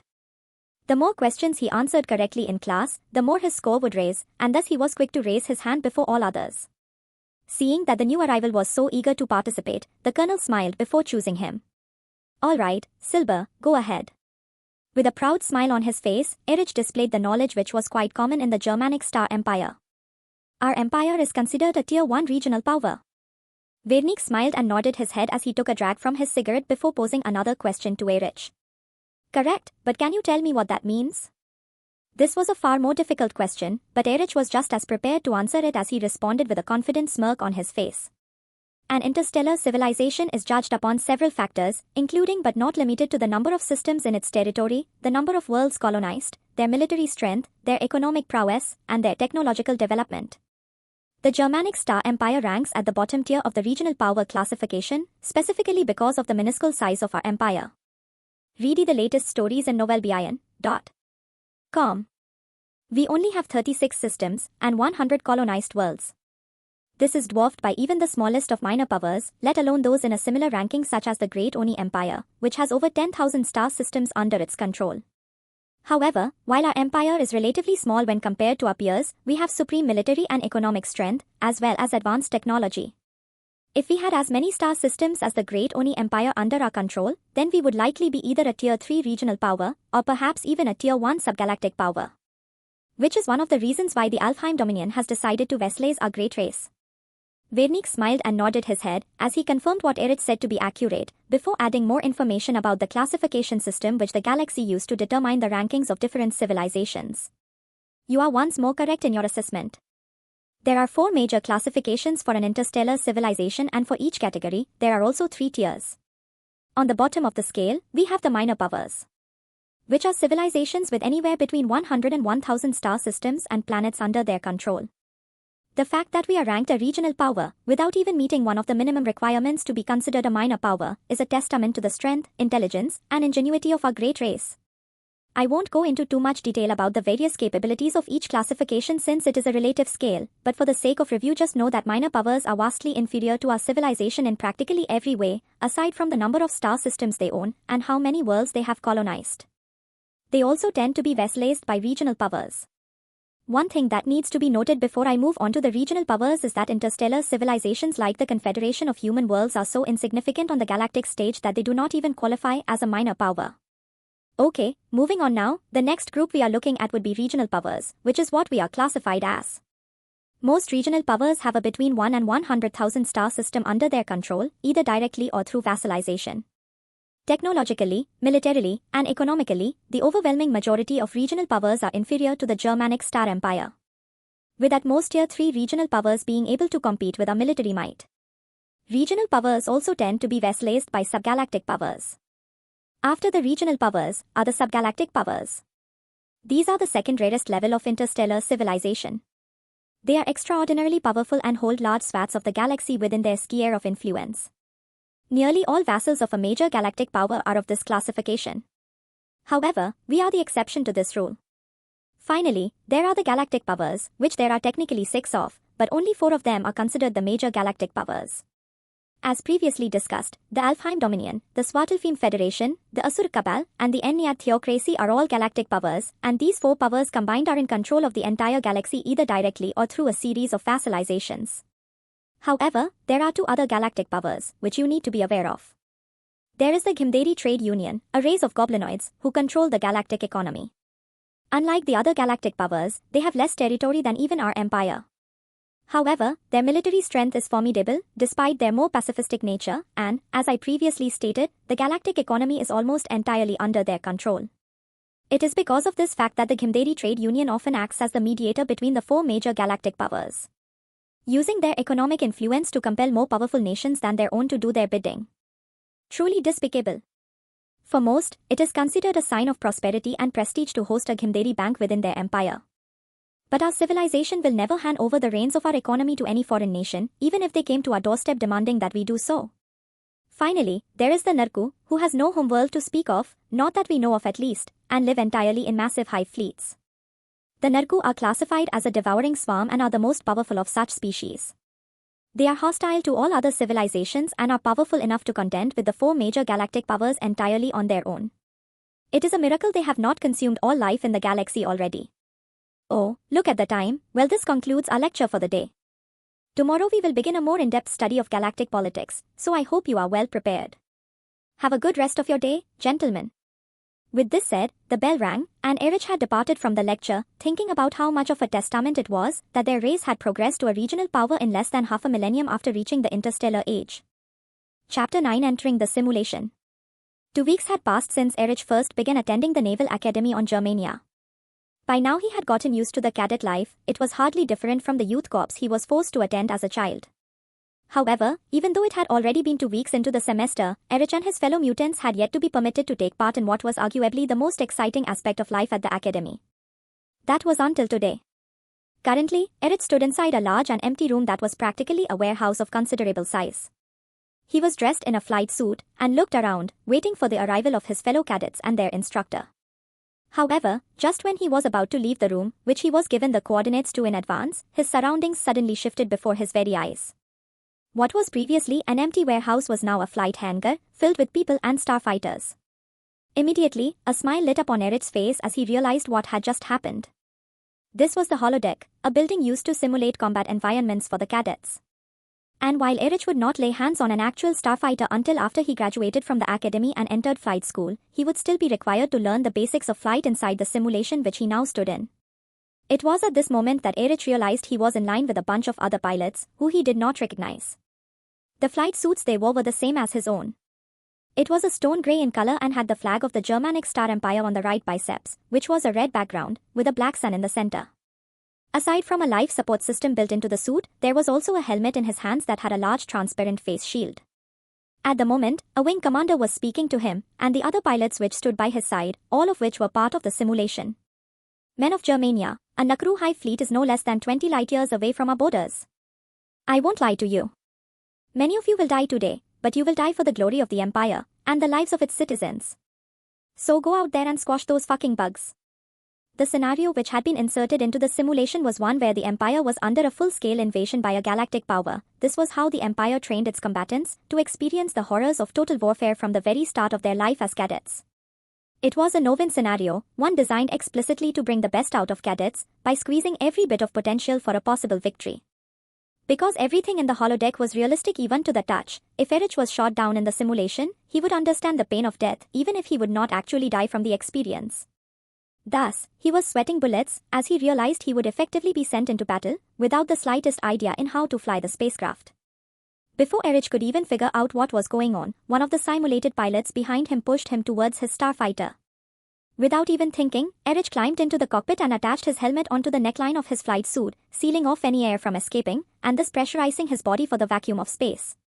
Just as Erich was about to call out to the AI to suspend the scenario, he found that a tutorial screen projected itself into his vision via the HUD display that automatically downloaded itself onto his Neuralink. Immediately, a synthesized voice entered his ears as the AI, which was designed to assist him in flight, began to speak to him. "My name is EVA, which stands for Enhanced Virtual Assistant. I will be your flight instructor today.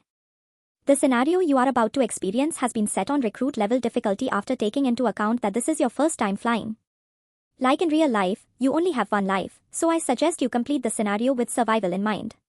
For the record, if you die in the simulation, it will affect your score on the leaderboard. Good luck, and remember to follow my advice at all times." EVA's voice continued to speak to Erich as the artificial intelligence helped the young cadet navigate the controls of the starship. The starfighter which he was given in this scenario was the most commonly deployed design, known by the nickname of the Dagger. The starfighter was designed to be capable of contending with starships above its own weight class, so to speak. It was a fast and nimble fighter, with serious firepower on board. Not only did the Dagger have a total of 3 laser repeaters attached to it, but it also made use of a plasma cannon and was outfitted with 12 antimatter missiles. Despite the fact that the Dagger was a fast and powerful starfighter, its defenses were severely lacking when compared to other starfighters employed by the Empire and its force. In other words, it was a glass cannon. This was one of the reasons why so many starfighter pilots lost their lives in the line of duty. However, when deployed in massive numbers, the Dagger was a serious problem for the enemies of the Empire, and it was one of the reasons why, despite its lacking defenses, it was considered the primary starfighter in use by the Germanic Star-Empire. After getting a feel for the controls, Erich launched his ship out of the carrier and entered into the simulated space, where he and his fighter wing of simulated pilots were flying headfirst into a devouring swarm, which would not hesitate to rip them out of their spacecraft and eat them alive. Erich could not believe his eyes when he first witnessed the Narku Hive fleet in person. Its ships were living biomechanical engines of destruction that were practically the size of entire planets. And the fighters which they deployed were living beings, specifically bred to survive in the vacuum of space. When compared to the fleet of Imperial warships, it was as if they were ants fighting against titanic monstrosities. For the first time in his life, Erich felt a true sense of fear overcome his heart as he gripped onto the joystick of his aircraft, perhaps a little too fiercely. What kind of horrific monsters were these? And what civilization could possibly contend with such reckless evil? These were just a few of the thoughts that flooded Erich's mind as he heard the AI speak to him once more. Hostile targets directly in front, approximately 13,000 kilometers ahead. Prepare for combat, and good luck.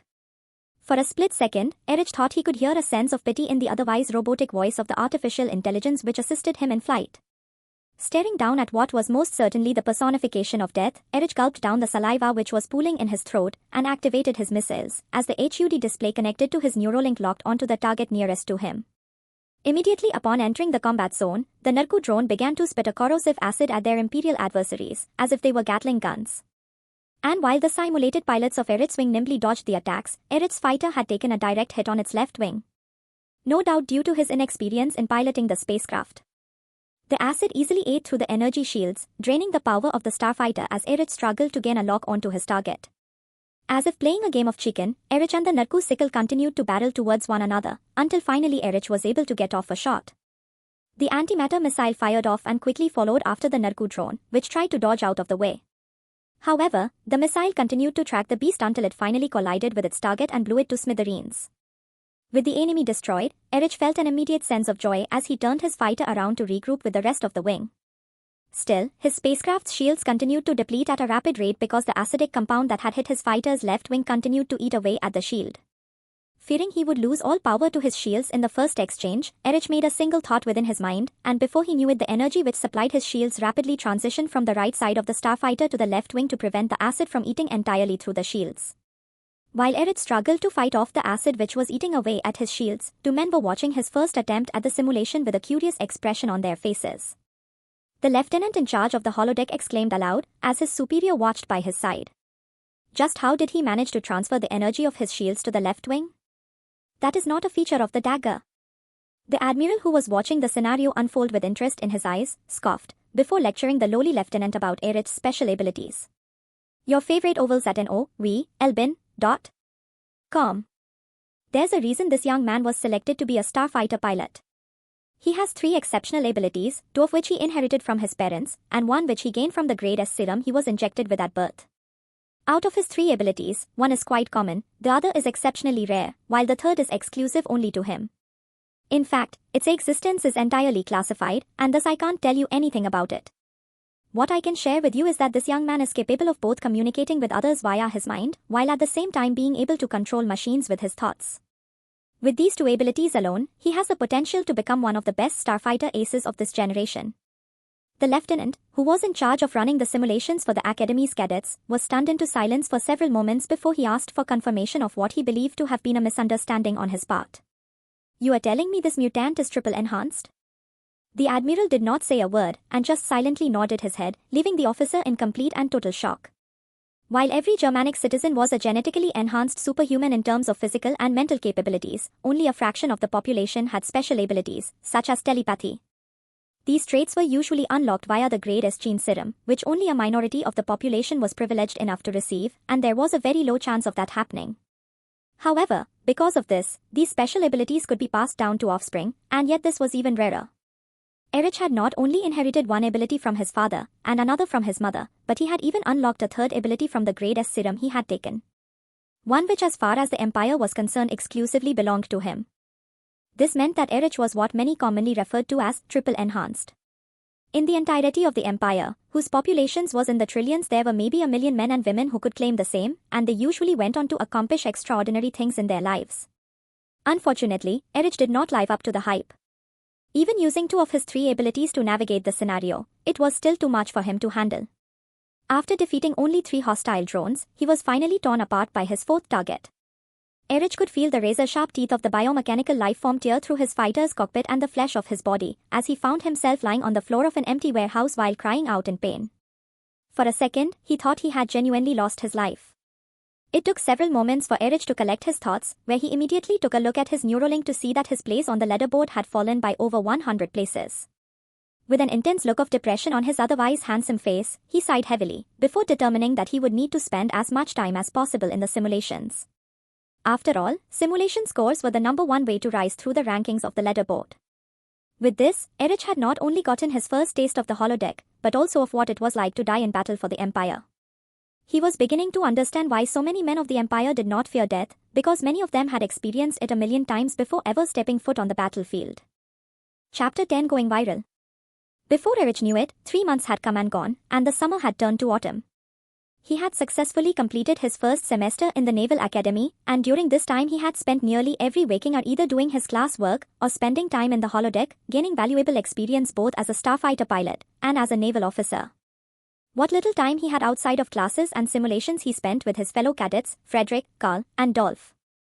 All of which seemed far less committed to rising through the ranks of the leaderboard than he was. However, the good times of being free to pursue his own education without fear of unnecessary harassment had suddenly come to an end, as an influx of students piled into the academy, which until now had seemed practically abandoned.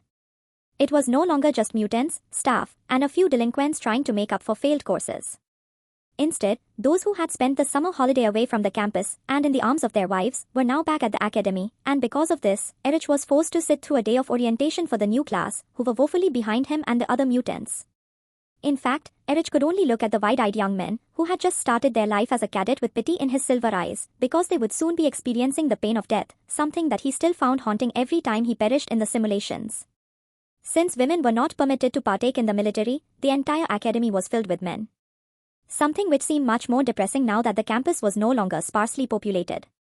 Thus, while dressed in his cadet uniform, Erich sat in a large stadium, which had been prepared for the opening ceremony of the new class. As a man who now ranked in the top 3% of all students at the Naval Academy on Germania, Erich was not sitting in the nosebleeds like his friends, but rather he was front and center, as the admiral in charge of the university welcomed the new students to their new lives as cadets.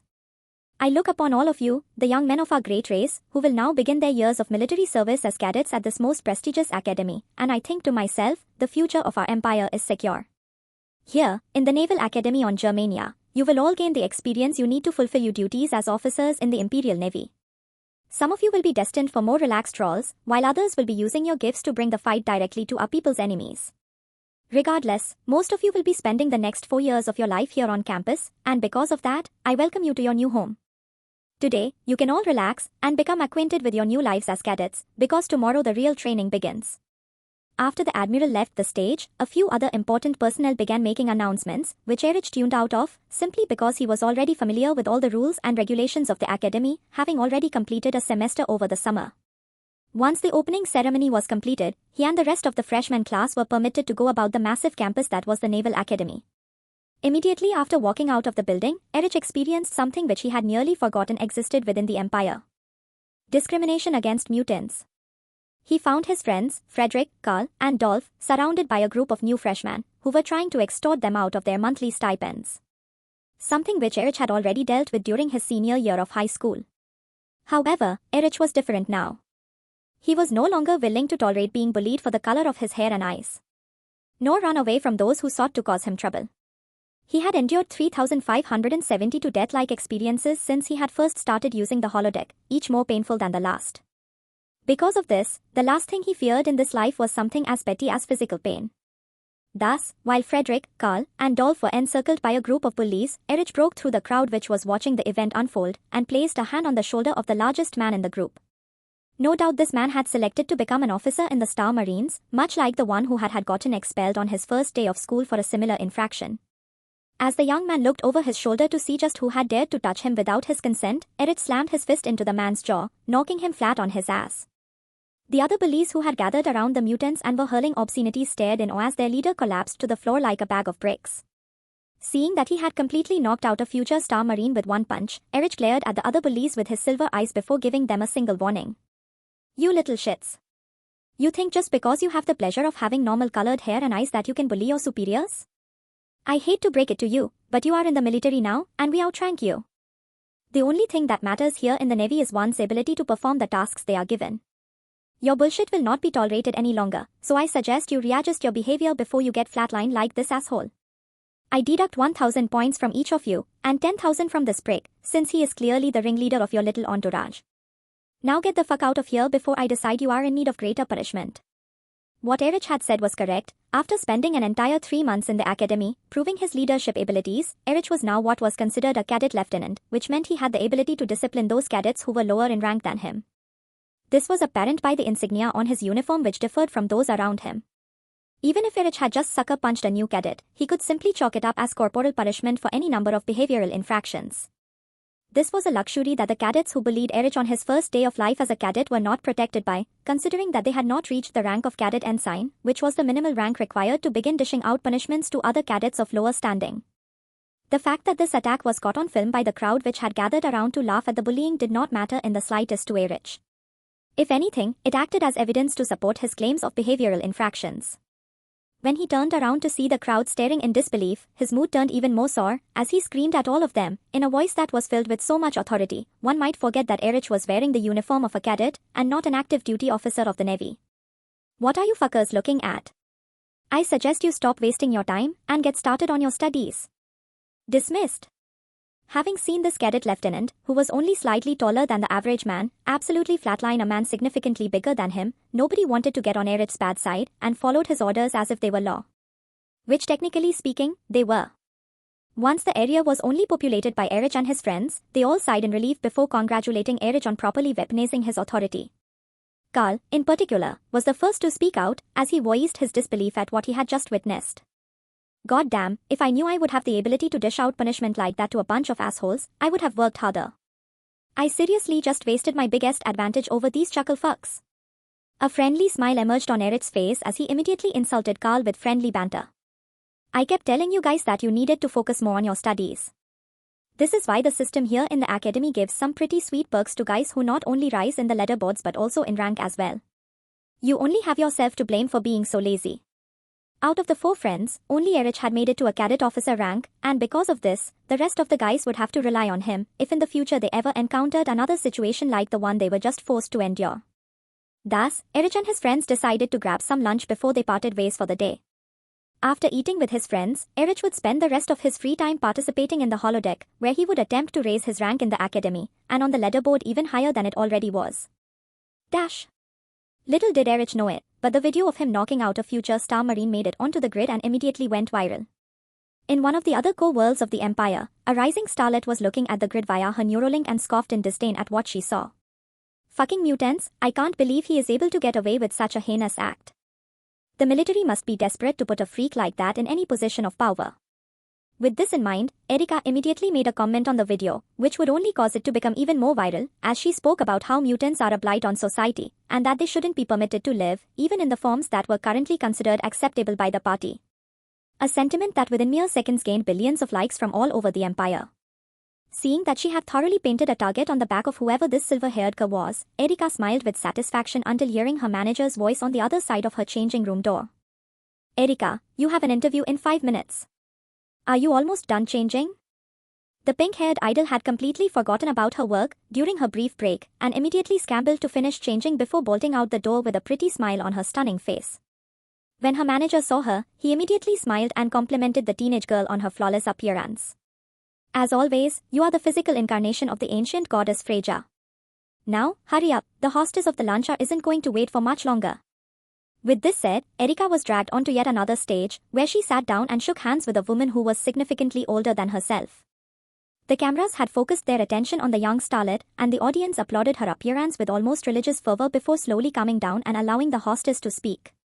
"Erika, it is good to have you on the show. I can't help but express how big of a fan I am of your work." Erika made a pretty smile as she thanked the woman for her kind words before returning the compliment with one of her own. "Thanks. That means a lot coming from you. I must admit that I am also a huge fan of yours, Mrs. Carlson." The audience applauded Erika's exceptional manners as the teenage idol waved to them and the cameras while blowing kisses. An act which had trillions of men from across the Empire gluing their eyes to the broadcast. However, in the next moment, the hostess sidelined Erika with a curveball of a question. "So Erika, I have to ask, you are considered by many to be the Empire's sweetheart, and yet just a few minutes ago, you left a particularly vicious remark about those more commonly referred to by society as mutants. On a video, I might add, that showed a young cadet officer who just so happened to be a mutant, disciplining some new cadets for multiple behavioral infractions. What caused you to respond in such a way?" Both Erika and her manager were looking at the hostess with dumbfounded expressions.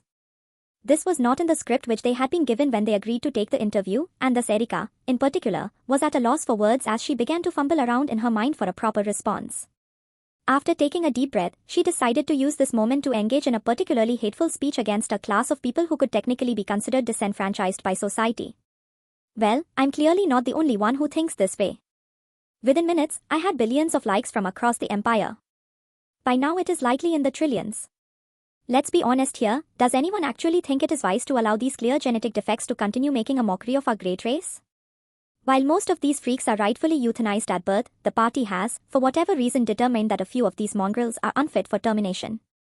If they were to just live their lives as pawns in our society, to make the rest of our lives easier, I would be fine with that." Find the news and ovals on nwelben.com. However, this young man in the video is clearly living a life of enormous privilege. He has not only been accepted into the most prestigious naval academy that our empire has to offer, but has even been given a position of power over normal cadets. It is truly sickening.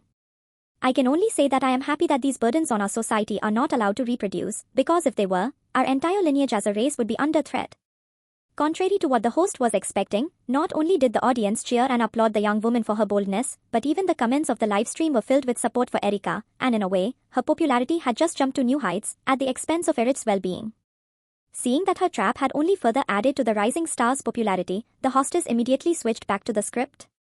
But the damage had already been done, and as a result of Erika's hateful words, Erich would now have a monumental target on his back, as the teenage idol's massive fan base would deliberately target him for harassment in the future.